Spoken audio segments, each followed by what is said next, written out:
इलाहाबाद से हमें रिपोर्ट कर रहे हैं मलिक अकरम।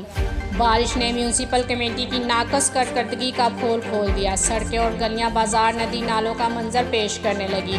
रैप्ट और नाअहल अमले के खिलाफ कार्रवाई का मुतालबा। तफसीलात के मुताबिक गुज़िश्ता रोज़ इलाहाबाद में होने वाली बारिश ने म्यूनसिपल कमेटी के नाअहल और क्रैफ्ट मुलाजमीन की नाअहली और सुस्ती का पोल खोल दिया। सैफ ब्रिज और सफाई की नाकस सूरत हाल और टूटी फूटी सड़कों की वजह से इलाहाबाद शहरी नदी नालों का मंजर पेश कर रहा है। तिप्पालपुर रोड और कंगनपुर रोड की सड़कें पानी से भरी पड़ी हैं। गली मोहल्लों में पानी खड़ा है। म्यूनसिपल कमेटी का अमला पानी निकालने में नाकाम हो चुका है।